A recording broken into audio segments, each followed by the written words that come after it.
Hello everyone, welcome to my YouTube channel. कहानी की starting में हम हमारी फीमेल लीड सूजी को देखते हैं, जिसे कोई सड़क के बीच धकेल कर चला जाता है और वो हमारे मेन लीड सियान की कार के सामने गिर जाती है। तो असिस्टेंट उसके पास जाता है तो वह उसे बताती है कि एक चोर ने उसके पैसे चुरा लिए, प्लीज मेरी हेल्प करो। तो असिस्टेंट वह बात तुरंत सियान को जाकर बताता है, जिस पर सियान फौरन असिस्टेंट को कुछ पैसे देता है और कहता है कि उसे दे दो। तो जैसे ही असिस्टेंट उसे वह पैसे देता है तो वह कहती है कि मुझे इतने ज्यादा पैसे नहीं चाहिए, मुझे बस अपनी ट्यूशन की फीस देनी है। पर वह नहीं मानता। तो वह कहती है कि ठीक है, जब मेरे पास पैसे आ जाएंगे तब मैं आपको वापस कर दूंगी। यहाँ पर असिस्टेंट उसे मना करता है, लेकिन वह नहीं मानती। तो असिस्टेंट भी उसे सियान का एड्रेस दे देता है। फिर हम 2 मंथ बाद का सीन देखते हैं। सूजी सियान के घर पर पहुंच गई थी उसे पैसे लौटाने के लिए, पर गलती से वहाँ पर जो काम करती है वो नैनी उसे कहती है कि क्या तुम यहाँ पर मिस्टर सियान की मेड का इंटरव्यू देने आई हो। तो वो यहाँ पर उसे एक्सप्लेन करने वाली थी कि वह तो बस पैसे लौटाने आई है, और गलती से जब वह उसकी सैलरी बोल देती है जो काफी ज्यादा थी, तो वह भी मेड बनने के लिए मान जाती है। वो मेड की ड्रेस पहनकर अपना इंटरव्यू देने पहुंच जाती है, जहां पर ग्रैंडमा सबसे क्वेश्चन कर रही थी। यहाँ पर नैनी ग्रैंडमा को कहती है कि यहाँ पर जितनी भी गर्ल्स आई हुई हैं वो सभी पावरफुल और रिच फैमिली से हैं, पर जब से उन्हें पता चला है कि हम बॉस के लिए वाइफ को ढूंढ रहे हैं तो वो सभी यहाँ पर मेड बनकर पहुंच गईं ताकि उसे अप्रोच कर सके। ये सुनकर तो ग्रैंडमा काफी खुश हो जाती है। वो कहती है कि तुम में से मेरे बेटे को जो भी गर्ल पसंद आएगी उससे मैं उसकी वेडिंग करा दूंगी, फिर उस गर्ल को हमें इस घर का वॉयरस देना होगा। ये सुनकर तो सभी लोग खुश हो जाते हैं, जिस पर सूजी शक करती है कि क्या यहाँ पर तो मेड की जरूरत थी ना, बल्कि यहाँ पर तो कुछ और ही चल रहा है। पर तभी वहाँ पर सियान आ जाता है, जिसे ग्रैंडमा कहती है तुम इसमें से किसी एक गर्ल को चुन लो। तो वो कहता है कि ग्रैंडमा, मुझे कोई वेडिंग नहीं करनी है क्योंकि मुझे अभी करियर पर फोकस करना है। जिस पर ग्रैंडमा कहती है कि तुम ऑलरेडी 30 इयर्स के हो चुके हो और अभी तक तुमने वेडिंग नहीं की है, इससे लोग गॉसिप्स करने लगे हैं कि तुम गे हो, इसीलिए तुम्हें इस बार मेरी बातें माननी होंगी। जिस पर तो वह मान जाता है और वह सभी गर्ल्स को नोटिस करने लगता है। तो उसे अप्रोच करने के लिए काफी छोटे कपड़े पहनकर आई थी, पर तभी वह सूजी को देखता है जो बच्चों की तरह झाड़ू से खेल रही थी, और उसे याद आता है कि यह तो वही गर्ल है जो उस दिन उसे रास्ते में मिली थी। तो वह उसे ही चूज करता है, जिस पर तो वह खुश हो जाती है, यह सोचकर कि अगर वह उसकी पर्सनल मेड बनेगी तो उसकी सैलरी काफी ज्यादा होगी। ये सब देखकर तो वो उसे गलत समझ लेता है कि वो भी बाकी गर्ल्स जैसी ही है। फिर वो और ग्रैंडमा वहाँ से चले जाते हैं, जिसके बाद सभी गर्ल्स उसके पास जाकर उसके बारे में पूछ रही थीं। तो वह बताती है कि वो तो बस एक नॉर्मल सी गर्ल है। तो वो सारी गर्ल्स कहती हैं, यानी कि तुम पैसों के लिए उससे वेडिंग करना चाहती हो। ये कहकर वो गर्ल्स उसे थप्पड़ मारने लगती हैं और कहती हैं कि तुम हमारे सामने कुछ भी नहीं। फिर सभी लोग मिलकर उसे बुली करते हैं, उसके हाथ पकड़कर नीचे बिठा देते हैं और उस पर पानी डालते हैं।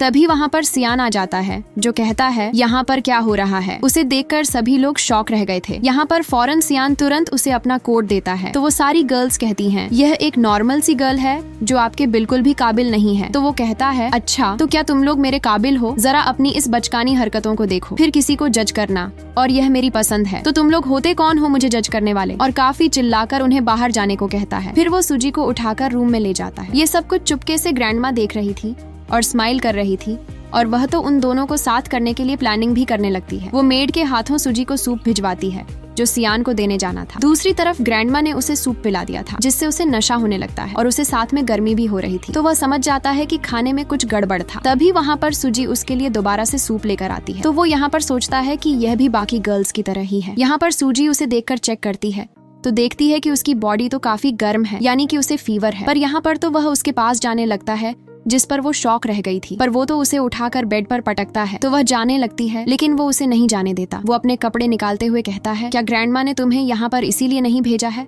ताकि तुम मुझे अप्रोच करो? तो वो कहती है तुम ये क्या बकवास कर रहे हो, मैं तो यहाँ पर सिर्फ मेड का काम करने आई हूँ, ना कि तुम्हारी मिस्ट्रेस बनने के लिए। पर वो तो उसे किस करने लगता है, जिस पर वो उसे धकेलने लगती है, जिसके कारण उसके चश्मे गिर जाते हैं। पर वो रुकता नहीं है और उसे किस किए जा रहा था, और फिर वो दोनों नाइट स्पेंड कर लेते हैं। नेक्स्ट मॉर्निंग जब वो जागती है तो काफी शॉक होती है, क्योंकि उसे याद आता है कि उसने कल रात को प्रोटेक्शन यूज ही नहीं किया था। उसे जल्दी से मेडिसिन लेनी होगी। वो फौरन रेडी हो जाती है और वहाँ पर वहीं बचे हुए पैसे रखकर वहाँ से चली जाती है। फिर नेक्स्ट सीन में वो अपने कॉलेज में थी, जहाँ पर चेकअप हो रहा था। तो वहाँ पर डॉक्टर उसे बताते हैं कि तुम 8 वीक से प्रेग्नेंट हो। इस पर तो वो शॉक हो जाती है। यहाँ पर तो डॉक्टर उस पर चिल्लाने लगते हैं कि आखिर इतनी कम उम्र में तुम प्रेग्नेंट कैसे हो गई, इससे हमारे कॉलेज की रेप्यूटेशन बर्बाद हो जाएगी। लेकिन वो खुद सदमे में थी और बाकी सभी लोग गॉसिप्स कर रहे थे कि ये कितनी बेशर्म गर्ल है, हमें तो पता भी नहीं था। वो यहाँ पर डॉक्टर से रिक्वेस्ट करने लगती है कि यह बात वो उसकी फैमिली को ना बताएं, लेकिन वो नहीं मानती। वो कहती है इतनी बड़ी बात हम पेरेंट्स से नहीं छुपा सकते। जिस पर तो वो घुटनों पर बैठकर रिक्वेस्ट करने लगती है अगर उन्हें पता चल गया तो वो मेरी स्टडी रुकवा देंगे। लेकिन यहाँ पर बाकी के स्टूडेंट तो उसे कॉलेज छोड़ने को कह रहे थे और सभी लोग उसकी फोटो और वीडियोस बना रहे थे, जिसके कारण वो सबको रोते हुए रोकने लगती है। पर यहाँ पर तभी कोई उसे धकेल देता है, पर सियान आकर उसे बचा लेता है। उसे यहाँ पर देखकर वो शॉक रह गई थी, क्योंकि वह भी वहाँ का एक डॉक्टर था। यहाँ पर तो वो सोचती है कि शायद उसे कुछ भी याद ना हो और सूजी को डॉक्टर बताती है कि वो प्रेग्नेंट है और ये बात वो अपने पेरेंट्स से छुपाना चाहती है, जिस पर वो शॉक हो जाता है। वो कहता है क्या यह सच है? तो यहाँ पर डॉक्टर उसे रिपोर्ट दिखाती है, जो देखकर तो वो उसे अपने साथ ले जाता है। वो तो यहाँ पर उसका टेस्ट करने वाला था, जहाँ पर वो काफी नर्वस थी। तो वो टेस्ट करके कहता है तुम सच में प्रेग्नेंट हो, क्या ये बेबी मेरा है? तो वो शॉक रह जाती है। तो वो कहता है मुझे तो सब कुछ याद है, लेकिन उस नाइट के बाद तुम चली गई थी और मुझे लगा कि तुमने ये पैसों के लिए किया होगा और ग्रैंडमा से इसके पैसे भी ले लिए होंगे कि अब तुम मेरी वाइफ बनना चाहती हो। जिस पर तो वो चिल्लाकर कहती है मैंने तुम्हें कितनी बार कहा है कि मैं ऐसी इंसान नहीं हूँ, और फिर सोचती है कि इसे सच बताना नहीं चाहिए, इसीलिए वो झूठ कह देती है ये बेबी तुम्हारा नहीं है, क्योंकि उस दिन तो मैंने मेडिसिन ले ली। अब यह सुनकर तो उसे गुस्सा आ जाता है। वो कहता है जो भी हो, पर तुम एक स्टूडेंट हो तो तुम बेबी का ध्यान नहीं रख पाओगी, इसीलिए तुम्हें इस पर सोचना चाहिए। पर तभी उसकी फैमिली वहाँ पर आ जाती है, जो काफी गुस्से से कहती है हमने तुम्हें पहले ही कहा था कि तुम इस कॉलेज को छोड़कर वेडिंग कर लो, लेकिन तुम नहीं मानी और अब तुम प्रेग्नेंट हो। यहाँ पर तो मॉम उसे मारने लगती है।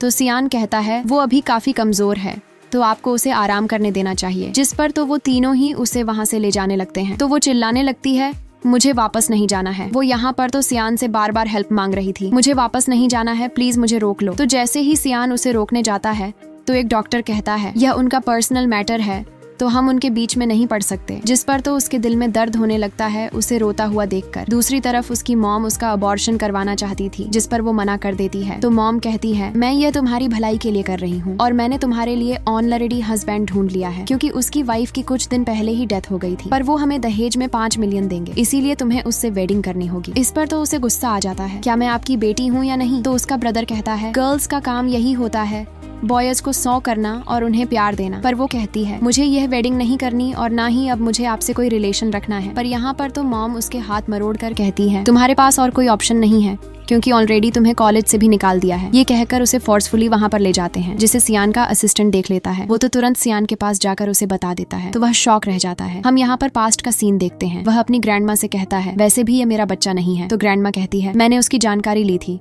वह काफी भोली है, यानी यह बेबी तुम्हारा ही है। तभी उसे हॉस्पिटल से भी कॉल आ जाती है कि हाँ वह सच में बेबी तुम्हारा है। ये सुनकर वह शॉक रह जाता है और यहाँ पर ग्रैंडमा भी उसे क्लियर कर देती है कि उस दिन मैंने उसे कोई भी पैसे नहीं दिए थे, मैंने तो बस उसे सूप देने को कहा था। तभी वहाँ पर नैनी आकर कहती है उस दिन मुझे आपके टेबल पर यह मिला था, और वह पैसे दिखाती है जो उसने रखे थे। यह देखकर वह सोचने लगता है कि शायद उसने उसे गलत समझ लिया, इसलिए वर्तमान में वह तुरंत उसके पास जाने लगता है। दूसरी तरफ एक डॉक्टर मॉम को बताता है कि अगर हमने इस बेबी का मिसकैरेज कर दिया तो वह दोबारा माँ नहीं बन पाएगी। पर मॉम को कोई फर्क नहीं पड़ता। तब मॉम शियान को याद करने लगती है। तभी शियान वहाँ पहुँच जाता है और वो उन सबको मार कर दूर कर देता है। फिर उसके पास जाकर बोलता है डरोग मत, मैं हूं ना यहाँ पर, तुम्हें अब कोई भी हर्ट नहीं करेगा। वह उसे उठाकर वहाँ से ले जाता है और उन सबको बता देता है कि आज से वह मेरी गर्लफ्रेंड है। तो उन लोगों को यह भी पता चल जाता है कि वह कौन है, और शियान उस डॉक्टर को जेल भिजवाने और उसकी फैमिली को सबक सिखाने की बात करता है। फिर सारे गार्ड मिलकर उसकी फैमिली और उस डॉक्टर को सबक सिखाते हैं। नेक्स्ट सीन में वे लोग हॉस्पिटल में हैं। जब सूजी जागती है तो ग्रैंडमा उसकी केयर कर रही होती है। यहाँ पर वह शियान का धन्यवाद करती है और कहती है मेरे ट्रीटमेंट में जो भी पैसे लगे हैं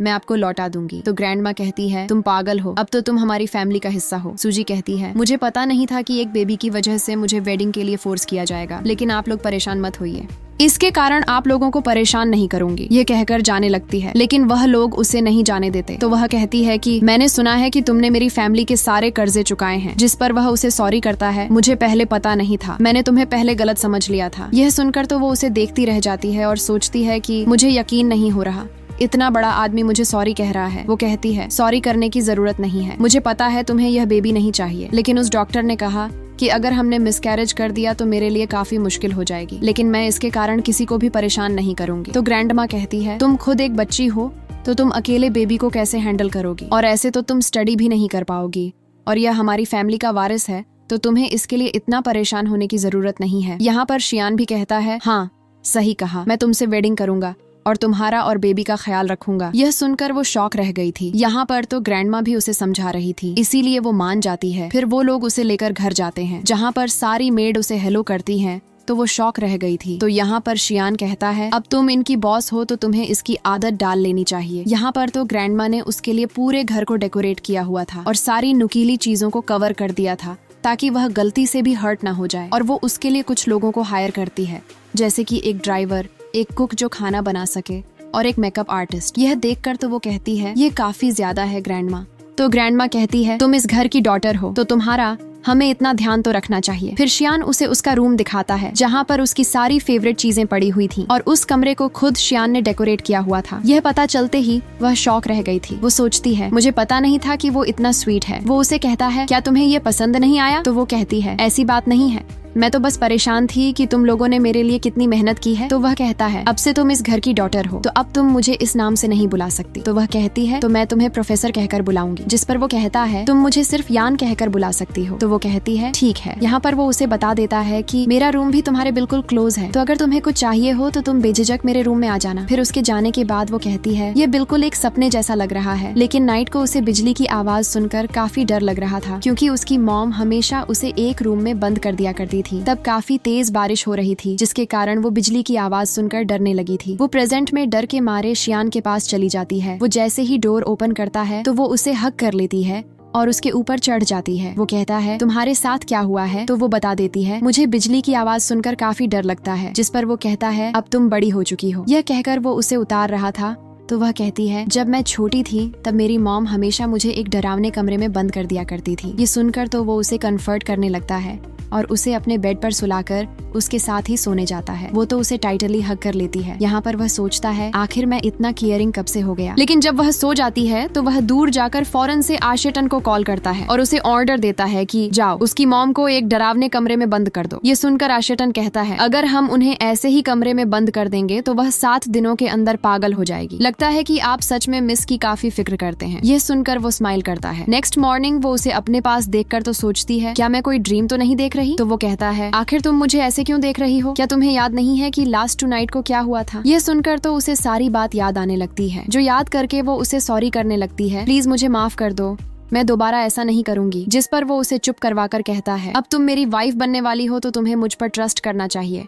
मैं हमेशा तुम्हें प्रोटेक्ट करूंगा। यह सुनकर तो वह सोचती है शायद मैं लकी हूँ जो मुझे इतना अच्छा इंसान मिला। यहाँ पर तो वो उसे रिक्वेस्ट करती है कि वो स्टडी करने फिर से जाना चाहती है। तो वो कहता है तुम्हें अभी रेस्ट करना चाहिए। तो वो कहती है मैंने उस कॉलेज में एडमिशन लेने के लिए काफी मेहनत की है, तो प्लीज मेरी हेल्प करो। जिस पर वो मान जाता है। फिर नेक्स्ट सीन में वो अपनी क्लास में थी जहाँ पर सारे स्टूडेंट सोच रहे थे कि इसे तो कॉलेज से निकाल दिया था ना, तो ये यहाँ पर क्यों है? तो एक गर्ल कहती है मैंने सुना है कि उसकी मॉम ने कुछ पैसों के लिए उसे ओल्ड मैन को सेल कर दिया है। जिस पर दूसरी गर्ल कहती है तो इसे इस कॉलेज को छोड़ देना चाहिए, वरना इसके कारण इस कॉलेज की रेपुटेशन खराब हो जाएगी। वो लोग तो जानबूझकर उसे सुना रहे थे। तभी वहाँ पर शियान स्टडी कराने आ जाता है जिसकी सभी लोग तारीफ करने लगते हैं। ये तो वही डॉक्टर है ना जो हमारे कॉलेज में काम करते हैं, लेकिन आज से पहले तो इन्होंने कभी भी लेक्चर नहीं दिया है, तो आज ये यहाँ पर क्यों है? तो एक गर्ल कहती है मेरा ब्रदर उसका फ्रेंड है, जब हम छोटे थे तो हम उसके घर गए थे और उस गर्ल का नाम सूजी था। तो एक गर्ल कहती है वह कितना हैंडसम है। सभी लोग सूजी को कहने लगते हैं कि क्या तुम भी हमें उसके घर ले चलोगी? तभी शियान उसके पास आता है और उसे खाना देता है। जिस पर तो सारी गर्ल्स शॉक रह गई थी और जेलस भी। तो यहाँ पर जी उसे कहती है आखिर तुम उसे ऐसे क्यों देख रहे हो? तो वो कहता है मैं यहाँ का प्रोफेसर हूँ और ये मेरी पेशेंट है, तो तुम्हें मुझे सलाह देने की जरूरत नहीं है, और हाँ सबसे पहले तुम बोर्ड साफ करो। ये कहकर वह चला जाता है। उसके जाते ही वो गर्ल्स उसे कहती हैं आखिर तुम्हारा उसके साथ क्या रिलेशनशिप है? तो वह भी वही कहती है वह एक डॉक्टर है और मैं उनकी पेशेंट, तो वो मेरे लिए वॉरिड तो होंगे ना। तो वो सभी गर्ल्स उसका मजाक बनाने लगती हैं और उसे वार्न करती हैं तुम उससे दूर रहना वरना तुम्हारे लिए अच्छा नहीं होगा। ये कहकर जाने लगती है, लेकिन यहाँ पर तो सी कुछ करने वाली थी। फिर नेक्स्ट सीन में वह सूजी का पीछा करती है और उसकी फोटो खींचने लगती है क्योंकि सूजी शियान की कार में बैठ रही थी और उसे पता नहीं था कि वह शियान है। वह कहती है मुझे पता चल गया कि वह सच में एक मिस्ट्रेस है। यहाँ पर तो शियान सूजी के क्लोज जाता है उसे सीट बेल्ट लगाने के लिए, जिस पर तो वे दोनों एक दूसरे को देखते रह जाते हैं। फिर वो फौरन से दूर होता है। तो वो कहती है तुम तो डॉक्टर हो ना, तो फिर तुम हमें लेक्चर देने क्यों आए थे? तो वह कहता है मैं तुम्हारे लिए वॉरिड था। इस पर वो कहती है मैं बच्ची नहीं हूँ और वैसे भी मुझे स्टडी पर फोकस करना है, किसी पर नहीं, और तुम भी मेरी फिक्र मत करो वरना सभी लोग गॉसिप्स करने लगेंगे और मेरे कारण तुम्हारा मजाक उड़ाएंगे। ये सुनकर तो वो उसके गालों को टच करता है। पर नेक्स्ट सीन में वो ग्रैंडमा के साथ डिनर कर रही थी जहाँ पर ग्रैंडमा उसे अपना ख्याल रखने को कह रही थी। यहाँ पर ग्रैंडमा सूजी से कहती है मैंने तुम्हारे लिए स्पेशल सूप बनाया है। तो शियान कहता है जब से आपकी पोती आई है तब से आप मुझे भूल गई हैं। लेकिन यहाँ पर तो ग्रैंडमा उसे सलाह देने लगती है कि तुम अभी उससे दूर रहना, वरना अगर तुम उसके ज्यादा क्लोज गए तो बेबी को प्रॉब्लम हो सकती है। ये सुनकर तो सूजी खांसने लगती है और वह भी नर्वस हो रहा था। यहाँ पर तो ग्रैंडमा उन लोगों को अपना ज्ञान दे रही थी, जो सुनकर दोनों ही शर्मा जाते हैं। और यहाँ पर तो सूजी शियान की ओर देखने लगती है। इस पर तो वह शॉक रह जाता है, तुम क्या देख रही हो? जो सुनकर तो वह और ग्रैंडमा स्माइल करती हैं। फिर वो लोग ब्रश कर रहे थे, जहाँ पर भी वो एक दूसरे को देख रहे थे। पर तभी उसे अपने ब्रदर की कॉल आती है, जो कहता है तुम जल्दी घर पर आओ। ये सुनकर तो वे फौरन से उसके घर जाने लगते हैं। वहाँ पर जाकर देखते हैं कि मॉम बिल्कुल पागल हो चुकी थी। यहाँ पर उसका ब्रदर उस पर चिल्लाकर कहता है, ये सारी गलती तुम्हारी है, क्योंकि इस आदमी ने हमें काफी टॉर्चर किया है, मॉम को पागल कर दिया और मेरा हाथ तोड़ दिया। वो तो यहाँ पर शियान से फाइट करने लगता है,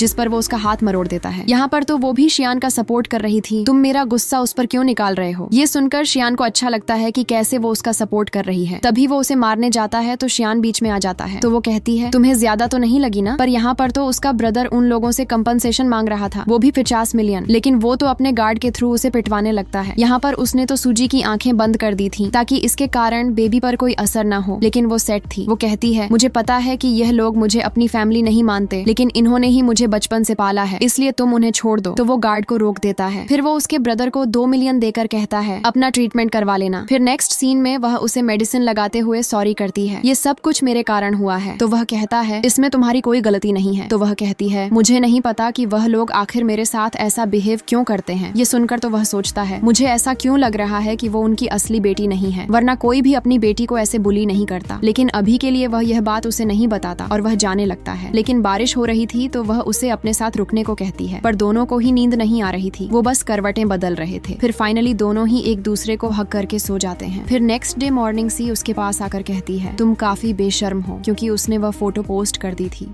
वो कहती है, अब तो सबको पता चल गया है कि तुम किसी की मिस्ट्रेस हो, तो अभी तुम कॉलेज में आओगी, तुम सच में बेशर्म हो। तो वह कहती है, कोई मुझे फंसाना चाह रहा है। तो वो कहती है, अच्छा, तुम जैसी नॉर्मल गर्ल को आखिर कौन नहीं फंसाएगा? ऊपर से तुम्हारी क्लिप काफी एक्सपेंसिव है, तो क्या तुम हमें बेवकूफ समझती हो? सब लोग उसे कॉलेज से निकल जाने के लिए कह रहे थे, जिस पर वो समझ जाती है कि यह सब कुछ उसका ही काम है, उसने ही यह अफवाहें फैलाई हैं। वो कहती है कि तुम जेलस होना कि मैं इस स्कूल की टॉपर हूँ और ऊपर से प्रोफेसर सियान मुझसे अच्छे से बिहेव करते हैं। अब यह सुनकर तो सूजी को गुस्सा आ गया था। वो तो उसे मारने लगती है कि तुम्हारी हिम्मत कैसे हुई है कहने की। तभी उसे चक्कर आने लगते हैं और वह गिर जाती है। तो 2 गर्ल्स उसे कहती हैं कि उसे छोड़ दो, वरना अगर उसके बच्चे को कुछ हो जाएगा तो हम मुसीबत में पड़ जाएंगे। लेकिन वह नहीं मानती और उसे जैसे ही मारने वाली थी, पर तभी वहाँ पर सियान पहुँच जाता है, जिसे देखकर जाओ फौरन से उसके पास जाकर कहती है कि मेरे पेट में पेन हो रहा है। यहाँ पर तो वो सी को कहता है कि आज मैं तुम सबको बता देना चाहता हूँ कि जाओ मेरी मंगेतर की तरह है और ये बेबी मेरा है, और तुमने जो ये अफवाहें फैलाई हैं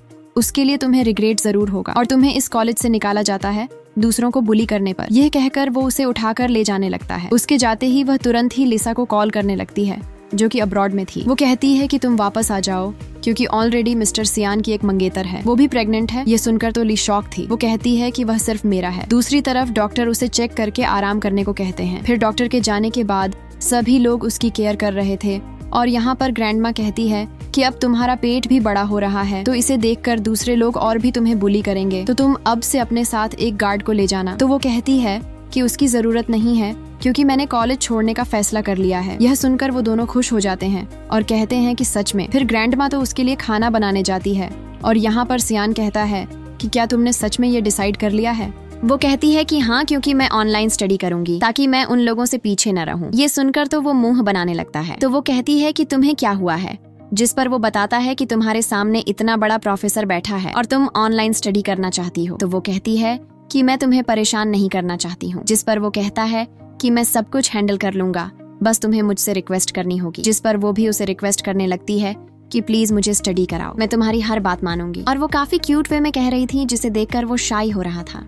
वो कहती है कि अब से मैं तुम्हारे साथ अच्छा बिहेव करूंगी और तुम्हारी हर बात मानूंगी। देखो, तुम्हें मेरी बात मान लेनी चाहिए, क्योंकि हमारी बात बेबी सुन रहा है। तो वह कहता है कि अच्छा, पर वह तो काफी छोटा है ना? तो वह कहती है कि हाँ, लेकिन वह भी बड़ा होकर डॉक्टर बनना चाहता है। जो सुनकर तो वह भी उसकी आवाज सुनने लगता है। वह कहता है कि आखिर तुम्हारा दिल इतनी जोरों से क्यों धड़क रहा है? तो उनकी बात आगे बढ़ पाती उससे पहले लियो कहती है कि क्या तुम मुझे लेने आ सकते हो? क्योंकि मैं वापस आ गई हूँ। उसकी आवाज सुनकर वो शॉक रह गया था। वो तुरंत वहाँ से जाने लगता है। दूसरी ओर सी की फ्रेंड सूजी को कॉल करके कहती है, तुमने मुझसे नोट मांगे थे ना, तो मैं तुम्हें दे सकती हूँ। जिस पर वो खुश होकर उसे थैंक्स कहती है, लेकिन वो उसे उसी बार में आने को कहती है जहाँ पर सियान और लीसा मिलने वाले थे। वहाँ पर वो अपनी आंखों से दोनों को हग करते हुए देखती है, जो देखकर वो शॉक हो गई थी। यहाँ पर उन लोगों के फ्रेंड्स कहते हैं कि अगर लीसा अब्रॉड ना गई होती तो उन दोनों की वेडिंग हो चुकी होती, लेकिन अभी भी तुम लोगों के पास टाइम है। ये सब सुनकर तो वो वहाँ से जाने लगती है। यहाँ पर सियान कहता है कि मजाक मत करो, क्योंकि मेरी ऑलरेडी एक मंगेतर है। यहाँ पर लिसा कहती है कि अब मैं यहीं पर ही सेटल हो जाऊंगी, तो क्या मैं कुछ दिनों के लिए तुम्हारे घर रुक सकती हूँ। दूसरी तरफ वह काफी सैड थी कि शायद मैंने गलत समझ लिया। वह तो किसी और को लाइक करता है, लेकिन वह सच में एक अच्छा इंसान है। मैं उसके काबिल नहीं हूँ। पर तभी बिजली होने लगती है तो वह डर के मारे नीचे बैठ जाती है। तभी वहाँ पर एक बॉय आता है जिसका नाम लू है। दूसरी तरफ वो लिसा को लेकर घर पहुंचता है, तो उसे देखकर ग्रैंड माँ शॉक होती है कि तुम यहाँ पर क्या कर रही हो। जिस पर सियान बताता है कि वो अभी अभी अब्रॉड से वापस आई है और उसके पास रहने के लिए जगह नहीं थी, तो वो कुछ दिनों के लिए हमारे यहाँ पर रहेगी। लेकिन ग्रैंड माँ तो उसे रूडली बात करती है और सियान से कहती है कि क्या अजाऊ तुम्हारे साथ नहीं आई। तो वो शॉक थी। क्या? क्योंकि वह तो घर पर थी ना, मैं अकेला ही गया था। ये सुनकर तो ग्रैंडमा उस पर चिल्लाने लगती है कि वह तुम्हारी जिम्मेदारी है, जल्दी से उसे ढूंढ कर लाओ। तभी वहाँ पर जाओ लू के साथ पहुँच जाती है। तो वो उसे कहता है कि आखिर तुम कहाँ पर थी और ये कौन है, लेकिन यहाँ पर तो वो उसे कुछ नहीं बताती। तो यहाँ पर लू अपना इंट्रोडक्शन देता है कि मैं उसका पड़ोसी हूँ और मेरा नाम लू है। तो वह भी उसे हाय करके कहता है कि मैं उसका मंगेतर हूँ। और यहाँ पर वह सोचता है कि वो लू के कारण उससे दूर जा रही है, इसीलिए वह फौरन से उसे अपने क्लोज करता है और उसे थैंक्स कहता है उसे ले आने के लिए। अब तुम जा सकते हो। तो यहाँ पर लू कहता है कि अगर तुम्हें कुछ चाहिए हो तो मुझे कांटेक्ट करना। जो सुनकर तो सियान कहता है कि उसकी जरूरत नहीं है, क्योंकि मैं हूं ना उसके पास उसका ध्यान रखने के लिए, और वैसे भी यह प्रेग्नेंट है। जो सुनकर लू कहता है कि क्या सच में? तो वह कहती है कि मैं तुम्हें बाद में समझाऊंगी, अब तुम जाओ। जिस पर तो वो वहाँ से चला जाता है। फिर वो उसके बाद उस पर चिल्ला रहा था, तो वो कहती है कि ऐसी बात नहीं है। तो यहाँ पर ग्रैंडमा सियान को डांटती है कि वह डरी हुई है, ऊपर से तुम मुझसे ऐसे बातें कर रहे हो। तो यहाँ पर लीसा कहती है कि गलती उसकी है, वो प्रेग्नेंट है फिर भी बाहर क्यों गई। तो ग्रैंडमा कहती है कि अगर तुमने अपनी बकवास बंद नहीं की तो तुम यहाँ से जा सकती हो। इस पर तो वह चुप हो जाती है। यहाँ पर सियान भी लिसा के बारे में उसे बता देता है कि वह कुछ दिनों के लिए यहाँ पर रहेगी। फिर वो उसे उठाकर उसके रूम में ले जाता है। यह देखकर लिसा सो रही थी। यहाँ पर तो ग्रैंडमा उसे गेस्ट रूम में रहने के लिए कह देती है। तो वह कहती है कि जब मैं छोटी थी तब मैं दूसरे रूम में रहती थी। तो ग्रैंडमा कहती है कि अब से वह जाओ का है, ना कि तुम्हारा। अगर तुम्हें यहाँ पर रहना है तो गेस्ट रूम में रहना होगा। ये कहकर वह चली जाती है। दूसरी तरफ वो उसे कहता है कि बेबी को कोई चोट तो नहीं पहुंची ना। तो वह कहती है कि सॉरी, मुझे पता नहीं था कि आधी रास्ते में बारिश हो जाएगी। जो सुनकर तो वह भी उसे सॉरी कहता है कि मैं उस वक्त तुम्हारे साथ नहीं था। तो वह कहती है कि उसकी जरूरत नहीं है, क्योंकि मैं इतनी भी कमजोर नहीं हूँ। तो वो उसके लिए सूप बनाने चला जाता है। जब वो सूप बना रहा था तो लिसा उसके पास आती है, जो कहती है कि तुम क्या कर रहे हो। तो वो बताता है कि वो सूजी के लिए सूप बना रहा है, और वो यहाँ पर उसे सलाह भी देता है कि जब तुम अपने रूम से बाहर आओ तो तुम्हें अपने कपड़े ठीक से पहनने चाहिए। तो वह गुस्से से कहती है कि तुम काफी चेंज हो गए हो और उस गर्ल के लिए सूप बना रहे हो। जिस पर वह कहता है हाँ, क्योंकि वह मेरी वाइफ है और मैं तुम्हें सिर्फ मित्र मानता हूँ। अब यह सुनकर तो उसे गुस्सा आ जाता है। मैं तुम्हें सिर्फ मित्र मानता हूँ। अब यह सुनकर तो उसे गुस्सा आ जाता है। वो जानबूझकर उसे हग कर लेती है, क्योंकि जाओ वहाँ पर आ रही थी। ये देखकर तो वो वहाँ से गुस्से से चली जाती है। दूसरी तरफ वो उसे कहती है कि मैं काफी सैड हूँ। तो वो कहता है कि तुम्हें अपने इमोशन कंट्रोल में रखने चाहिए। फिर नेक्स्ट मॉर्निंग जब वो नाश्ता करने आती है तो वह देखती है कि लीसा उस पर हंस रही थी। जिस पर वो उसका रीजन पूछती है कि आखिर तुम मुझे देखकर हंस क्यों रही हो। तो वो कहती है कि मुझे पता नहीं था कि सियान को तुम जैसी गर्ल पसंद आ जाए। मैं तुम्हें बता दूं कि मैं उससे काफी प्यार करती हूँ, और वैसे भी हम लोगों की परफेक्ट जोड़ी है, लेकिन मुझे अपनी स्टडी के लिए अब्रॉड जाना पड़ा, इसीलिए हमारी वेडिंग नहीं हो पाई। और तुम्हें पता है मैं उसी हॉस्पिटल में काम करने वाली हूँ जहाँ पर वो काम करता है। और फिर वो सूजी की इंसल्ट करने लगती है कि अगर तुम इतनी ही अच्छी हो तो बेबी को छोड़कर यहाँ से चली जाना। इस पर तो वो कुछ नहीं बोल पाती। तो वो कहती है कि तुम तो बस बेबी के बहाने उसे वेडिंग करना चाहती हो और रिच बनना चाहती हो। अब यह सब कुछ सुनकर तो उसे काफी ज्यादा गुस्सा आ गया था। वो लिसा को कहती है कि भले ही तुम्हारा बैकग्राउंड काफी अच्छा क्यों ना हो, लेकिन तुम दूसरों को नीचा नहीं दिखा सकती, और उसे अच्छी खासी सुनाकर वहां से चली जाती है। इस पर तो उसे गुस्सा आ गया था। फिर नेक्स्ट सीन में जाओ को सियान की एक बुक मिलती है जिसमें लिसा के बारे में लिखा हुआ था और उन दोनों की फोटो थी, और उसके पीछे एक पोएम भी लिखी हुई। ये देखकर तो वो थोड़ी सैड हो जाती है और कहती है कि अगर मैं ना होती तो आज वो दोनों साथ में होते। मुझे क्या करना चाहिए? एक्चुअली में वो बुक लिसा ने वहां पर रखी थी, क्योंकि अभी तक तो वह स्टोर रूम में पड़ी हुई थी जिसे लिसा ने देख लिया था। वो काफी सैड होकर कहती है कि क्या उसने अभी तक इस बुक को खोलकर भी नहीं देखा है। फिर उसने ही उस फोटो के पीछे वो पोएम लिखी हुई थी। प्रेजेंट में वह सोचती है कि शायद मुझे उन दोनों के बीच नहीं आना चाहिए, इसीलिए मुझे पहले उन दोनों को क्लोज लाना होगा और उसे छोड़ने के लिए मुझे रेडी होना होगा। तो वह पहले जॉब ढूंढने जाती है जहाँ पर उसे मेड का काम मिलता है, पर तभी वहाँ पर उसे वोमिट आ जाती है। तो वहाँ का आदमी कहता है कि क्या तुम काम कर पाओगी? तो वह हाँ कहती है, मैं ये काम जरूर करूंगी। ये कहकर काम करने लग जाती है। दूसरी तरफ सियान ने उसका फेवरेट केक लाया था। तो ग्रैंड माँ कहती है कि वो थोड़ी देर टहलने गई होगी, वो बस अभी आती होगी। तभी वहाँ पर वो आ जाती है। तो वो कहता है कि तुम कहाँ पर थी और तुम्हारे हाथ में चिकन की स्मेल क्यों आ रही है? तो वह कहती है कि मैं अभी अभी चिकन खाकर आ रही हूँ। जिस पर वो कहता है कि तब तुम्हें मन हो तो मुझे बताना, मैं तुम्हारे लिए बना दूंगा। तो वह कहती है कि उसकी जरूरत नहीं है और मुझे रेस्ट करना है। यह कहकर वहां से जाने लगती है। सियान यहाँ पर ग्रैंडमा से कहता है कि आखिर वह अचानक से इतनी बदल क्यों गई है? जिस पर ग्रैंडमा कहती है क्योंकि लिसा के कारण। तो वो कहता है, ग्रैंडमा उसके कारण क्यों? वो तो अपना काम कर रही है ना। फिर जब वो उसके रूम में जाता है तो वह देखता है कि मेड उसके पैर दबा रही थी। तो वो मेड को इशारा करके जाने को कहता है और खुद उसके पैर दबाने लगता है। पर जब वह उसे देख लेती है तो शॉक रह गई थी कि तुम यहाँ पर क्या कर रहे हो? जिस पर वह उसे सॉरी करता है कि सॉरी, मैं आजकल तुम पर ध्यान नहीं दे पा रहा, लेकिन हम कल बाहर घूमने जरूर जाएंगे। ये सुनकर वह सोचती है मुझे उसकी आदत नहीं डालनी चाहिए, इसीलिए वो उसे कहती है कि तुम चिंता मत करो, तुम अपने काम पर ध्यान दो, क्योंकि बाहर जाना इतना भी जरूरी नहीं है। वो कहता है कि आखिर तुम्हें क्या हुआ है? तुम कुछ दिनों से काफी अजीब बिहेव कर रही हो, क्या मुझसे कोई गलती हुई है? वो कहती है कि तुम तो काफी अच्छे इंसान हो, तो मैं अपने आप को तुमसे कंपेयर कैसे कर सकती हूँ? ये सुनकर तो वह लू के बारे में सोचता है और कहता है कि क्या तुम उसके कारण मुझसे दूर जा रही हो? पर वह कहती है कि मुझे सोना है, तुम जा सकते हो। तो वह कहता है कि ठीक है, मैंने तुम्हारा फेवरेट केक लाया है, तुम इसे खा लेना। फिर वो काफी गुस्से से असिस्टेंट को कॉल करके कहता है कि जाओ की जानकारी लो, आखिर उसके साथ क्या गलत हुआ है। फिर नेक्स्ट सीन में जी जाओ को काम करता हुआ देख लेती है और यह बात लिसा को भी वह बता देती है, जो सुनकर वह खुश हो गई थी और सबको ट्रीट देने वाली थी। दूसरी तरफ वो लोग उसे परेशान करने के लिए अंदर जा रहे थे और गलती से जाओ शी से टकरा जाती है, जिस पर तो वो उसकी इंसल्ट करने लगती है और कहती है कि क्या मिस्टर शियान ने तुम्हें घर से बाहर निकाल दिया? पर वो तो जाने लगती है तो वो उसे रुकने जाती है, पर तभी वो उस पर वॉमिट कर देती है। तो वो जैसे उसे मारने जाती है, पर तभी वहां पर लू उसे आकर बचा लेता है। लू यहाँ पर उसे कहता है कि तुम ठीक हो ना? लेकिन यहाँ पर तो सी की ड्रेस काफी गंदी हो गई थी और वो काफी ज्यादा एक्सपेंसिव थी, तो वो उससे कंपेंसेशन मांग रही थी जो काफी ज्यादा था। तो वो गर्ल्स कहती हैं कि क्या तुम सियान से वेडिंग नहीं करने वाली?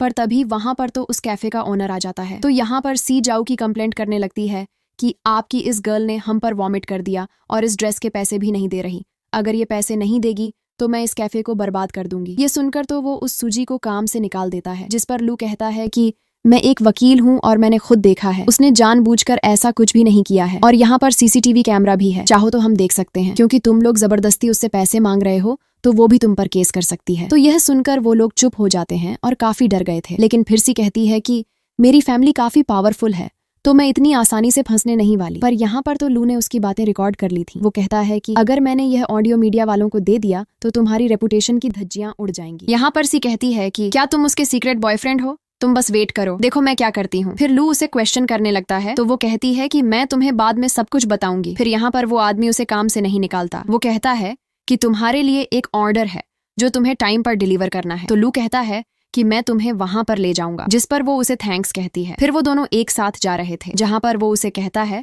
कि चाहे कुछ भी हो जाए मैं तुम्हारी हमेशा हेल्प करूंगा। यहाँ पर वह बता देती है कि शियान किसी और से प्यार करता है और बेबी की बर्थ होने के बाद मुझे छोड़ देगा, इसीलिए मैं अपनी आगे की लाइफ बिताने के लिए पैसे कमा रही हूँ। इस पर लू उसे कंफर्ट करके कहता है कि अच्छा हुआ कि तुमने उसे छोड़ दिया, वरना तुम उसकी फैमिली में काफी परेशान हो जाती। तो वो कहती है कि नहीं, ग्रैंडमा और बाकी सब लोग काफी अच्छे हैं। तो यहाँ पर लू कहता है कि वो सिर्फ दिखावा कर रहे हैं, बेबी के कारण देखना, तुमने एक बार बेबी को बर्थ दे दिया तो वो तुम्हारे साथ काफी बुरा बिहेव करेंगे। वो कहती है कि ऐसा कभी नहीं होगा क्योंकि मुझे उन पर यकीन है। तो वह कहता है कि हम इस बात को यहीं खत्म करते हैं और तुम्हारे लिए एक जॉब है, मेरा नेफ्यू है जो हाई स्कूल में है, तो क्या तुम उसे ट्यूशन दे सकती हो? जिस पर वो कहती है कि हम इसके बारे में बाद में बात करेंगे। फिर वो लोग वहां पर पहुंच जाते हैं जहां पर उन्हें वो फ्यूड डिलीवर करना था, पर वो तो वही हॉस्पिटल था जहां पर शियान और लिसा काम करते हैं, इसीलिए वो लू को बाहर रखकर ही खुद अंदर चली जाती है। तो वहां पर एक नर्स कहती है कि तुम अंदर नहीं जा सकती, तो वो उसी नंबर पर कॉल करने लगती है और कोई भी फोन नहीं उठा रहा था। इस पर वो गर्ल उस पर गुस्सा करने लगती है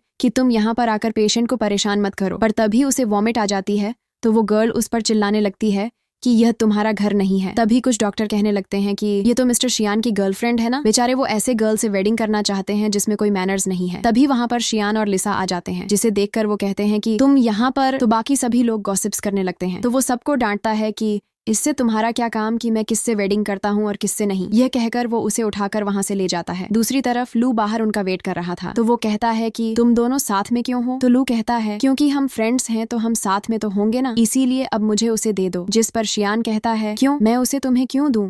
यहाँ पर लू उसे गुस्से से कहता है कि तुम्हारे कहने पर वो बेबी को बर्थ तो दे रही है, तो अब तुम उससे और क्या चाहते हो, क्योंकि यह उसकी लाइफ है, उसे किसके साथ रहना है ये उसकी मर्जी है। तो वो कहता है कि तुम अपना मुंह बंद रखो। यहाँ पर सूजी उसे कहती है कि मेरी तबीयत ठीक नहीं है तो हम किसी और दिन मिलेंगे। तो वो कहता है कि अगर कोई प्रॉब्लम हो तो मुझे कॉल करना। ये कहकर वो वहाँ से चला जाता है। इस पर तो शियान काफी जेलस हो रहा था। फिर नेक्स्ट सीन में वो उस पर गुस्सा हो रहा था क्योंकि उसे भी पता चल गया था कि वो जॉब कर रही है। वो कहता है कि आखिर तुम जॉब क्यों कर रही हो? तो वो कहती है कि मैं तुम पर डिपेंड नहीं होना चाहती, वरना तुम मेरी आदतें बिगाड़ दोगे।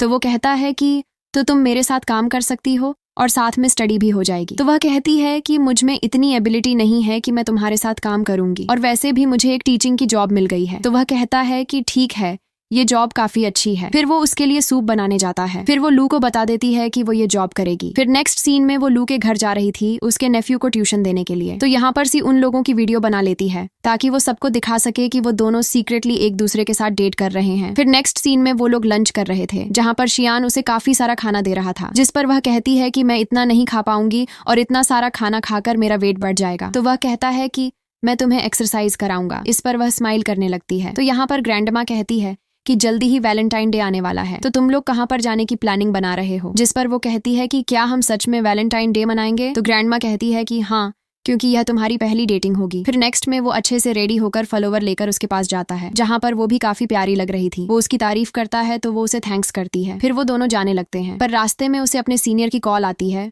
जो कहता है कि तुम्हें जल्दी हॉस्पिटल आना होगा क्योंकि कंप्यूटर का पूरा डाटा गायब हो गया है। ये सुनकर तो वो सूजी की तरफ देखने लगता है। तो वो कहती है कि काम पहले ज्यादा इंपॉर्टेंट है क्योंकि हम डेट पर तो दोबारा भी जा सकते हैं। तो वो उसे सॉरी करता है और कहता है कि तुम मेरा वेट करना, मैं जल्दी ही वहां पर आ जाऊंगा काम खत्म होते ही। फिर नेक्स्ट सीन में वो उसका वेट कर रही थी, तभी वहां पर कोई उसे बेहोश कर देता है। वहां पर तो सी भी उन लोगों में शामिल थी। उसने सूजी का मोबाइल अपने पास रख लिया था और सूजी को कहीं पर ले गई थी। फिर वो सूजी को और लोगों को मैसेज कर देती है। दूसरी तरफ वो अपना काम खत्म करता है, जिसकी सभी लोग तारीफ करते हैं कि अच्छा हुआ कि तुम वापस आ गए, क्योंकि आज ही प्रोफेसर टोन आने वाले हैं। तभी वहां पर प्रोफेसर टोन आ जाते हैं। उसे देखकर वो शॉक हो जाता है। दूसरी तरफ लू भी सूजी के पास पहुंच गया था, जो कि एक होटल में थी और काफी ज्यादा ड्रंक थी। तो वो जैसे ही उसके पास जाता है तो कोई डोर बाहर से बंद कर देता है। इस पर दोनों ही शॉक रह गए थे। दूसरी तरफ प्रोफेसर टोन उसके साथ लंच करना चाहते थे, तो वो यहाँ पर मना करने वाला था। तो लिसा उसे रोक कर कहती है कि वो कभी कभी हमसे मिलने आते हैं, तो तुम्हें इतना अच्छा मौका गंवाना नहीं चाहिए। तो जिस पर वो उसे कहता है कि क्योंकि आज मुझे डेट पर जाना है, हम किसी और दिन डिनर कर सकते हैं ना। पर वो नहीं मानती और उस पर गुस्सा करने लगती है, तो वह भी उन लोगों के साथ जाने लगता है। दूसरी तरफ शियान कॉल ट्राई कर रहा था पर फोन टूटा हुआ था। तभी लू को भी गर्मी होने लगती है क्योंकि वहां पर एक गैस लीक हो रही थी, जिसे दोनों को नशा हो रहा था। यहाँ पर सूजी उसे कहती है कि जल्दी से तुम मुझे अपना फोन दो, पर वह तो उसके क्लोज जाने लगता है।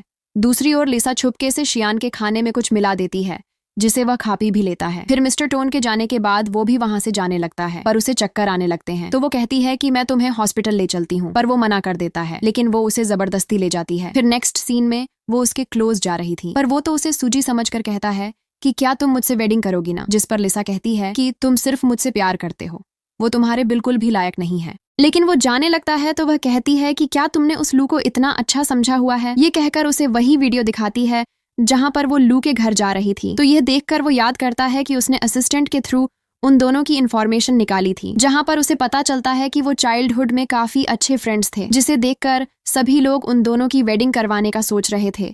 यह देखकर उसे काफी ज्यादा गुस्सा आ गया था। प्रेजेंट में वो काफी गुस्से से अपने आप को हर्ट कर देता है ताकि वह थोड़ा होश में आ सके। तो वो उसे रोकने लगती है और वह उसका गला पकड़कर उसे साइड पर फेंक कर कहता है कि मैं तो तुमसे बाद में निपटूंगा। तो वह कहती है कि अब कोई फायदा नहीं है, क्योंकि जो होना था वह हो चुका है। फिर वो घर जाकर उसका वेट कर रहा था और उसे बार बार कॉल किए जा रहा था, लेकिन उसकी कॉल लग नहीं रही थी। तो वो तुरंत असिस्टेंट को कॉल करके कहता है कि पता लगाओ कि वो लोग कहाँ पर हैं। फिर नेक्स्ट सीन में असिस्टेंट ने जो लोकेशन भेजी थी वो उसे होटल की तरफ जाने लगता है। वो काफी ज्यादा गुस्से में था। जब वो गुस्से से अंदर जा रहा था तो असिस्टेंट उसे शांत करते हुए कहता है कि यहाँ पर काफी सारे लोग हैं, तो आप शांति से बात कीजिएगा। वो जैसे ही डोर ओपन करता है तो वो तुरंत ही उसे हग कर लेती है, पर तभी वहां पर लू अचानक आ जाता है, जो देखकर तो वो काफी गुस्से से उसे मारने लगता है। तो सूजी उसे रोककर कहती है कि यह एक मिसअंडरस्टैंडिंग है, लेकिन वो तो उस पर भी गुस्सा करने लगता है कि क्या अब तुम भी उसकी साइड लोगी? तो वो कहती है कि यह सब कुछ प्लानिंग है और लू ने मेरे साथ कुछ भी नहीं किया है, क्योंकि हम देखते हैं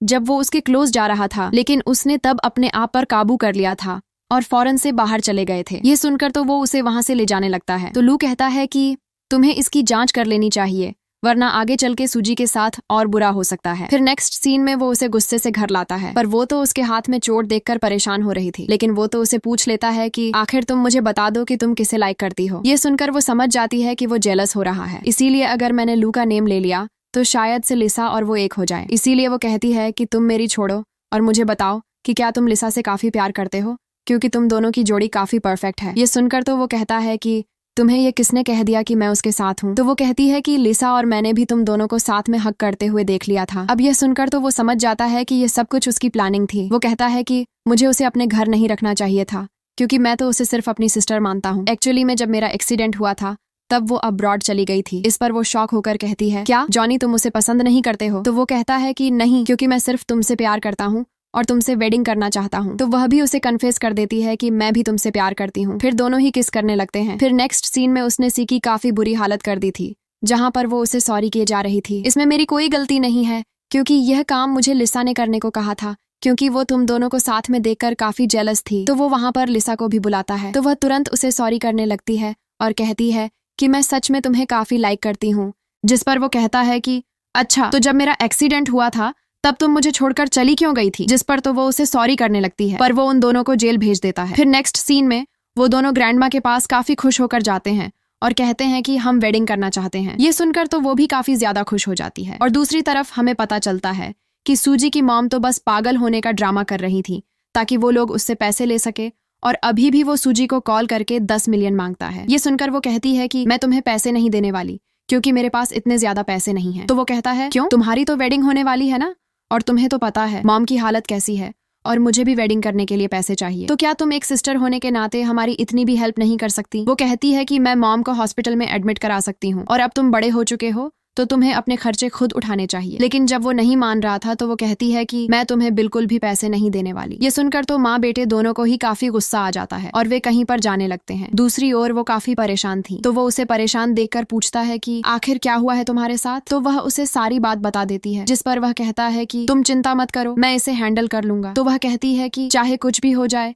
तुम उसे पैसे मत देना। फिर नेक्स्ट सीन में उन दोनों की वेडिंग हो रही थी, जहाँ पर सभी लोग उन्हें विश करते हैं, तो वो सबको थैंक्स कहता है। तभी वहां पर मॉम और उसका बेटा आ जाता है। वो सूजी के बारे में बकवास करने लगता है और शियान के बारे में भी, कि उसने मेरी मॉम को पागल कर दिया और अब हेल्प करने से भी मना कर रहे हैं, और मेरी सिस्टर भी उसका सपोर्ट कर रही है, न कि हमारी हेल्प कर रही है। जिस पर तो सभी लोग गुस्सा करने लगते हैं। तो यहाँ पर मॉम अपना ड्रामा करने लगती है कि सुजी, मुझे तुम्हारी काफी याद आ रही थी। तो शियान कहता है कि आज से मेरी वाइफ का आप लोगों से कोई ताल्लुक नहीं है। इस पर तो उसका ब्रदर उस पर गुस्सा होने लगता है, पर शियान ने तो उसे पहले ही बता दिया था कि तुम्हारे लिए यही अच्छा होगा कि तुम अपना रिश्ता उन लोगों से तोड़ दो, वरना वो लोग तुम्हारा ऐसे ही यूज करते रहेंगे। तो वो कहती है कि तुम ये क्या कह रहे हो, चाहे जो भी हो, ये तो मेरी फैमिली ना। तो ये सुनकर वो कहता है कि यह सच नहीं है, जो सुनकर वो शॉक रह गई थी। प्रेजेंट में वो कहती है कि हमेशा मुझे ये ख्याल आता कि क्या मैं आप लोगों की फैमिली नहीं हूँ, जो आप लोग मेरे साथ इतना बुरा बिहेव करते हैं, यहाँ तक कि मेरा अबॉर्शन करवाना चाहते थे, क्योंकि हकीकत में तो मैं आपकी बेटी ही नहीं हूँ। ये सुनकर तो वो लोग शॉक रह गए थे कि तुम ये क्या कह रही हो। और यहाँ पर तो शियान सबको डीएनए रिपोर्ट दिखाता है, जो कि नेगेटिव थी। इस पर तो मॉम अपना ड्रामा बोलकर उनसे फाइट करने लगती है। तो सभी लोग गॉसिप्स करने लगते हैं कि यह तो ड्रामा कर रही है। एक्चुअली में वो उसकी सौतेली मॉम थी, और उसकी जो असली मॉम थी वो उसे बर्थ देकर ही मर गई थी। ये सुनकर तो मॉम उन पर गुस्सा होने लगती है कि चाहे कुछ भी हो, मैंने तुम्हें पाला है। तो वह कहती है कि जब मैं छोटी थी तब से ही मैं जॉब करती आ रही हूँ और अपने सारे खर्चे उठा रही हूँ, यहाँ तक कि मैंने आपको काफी सारे पैसे दिए ये सोचकर कि आप मेरी फैमिली हैं, लेकिन अब हमारा कोई भी रिलेशनशिप नहीं है। जिस पर तो मॉम काफी जोर जोर से रोने लगती है। तो यहाँ पर तो ग्रैंडमा गार्ड्स के थ्रू उन दोनों को बाहर निकाल देती है। यहाँ पर तो वो काफी सैड थी, तो वह उसे कन्फर्ट करके कहता है कि अब से हम तुम्हारी फैमिली हैं और हम तुम्हें प्रोटेक्ट करेंगे। ये कहकर उसे रिंग पहनाता है और उसके फोरहेड पर किस करता है, और यहीं पर यह स्टोरी एंड हो जाती है। अगर आपको यह ड्रामा पसंद आया तो चैनल को लाइक और सब्सक्राइब जरूर करें।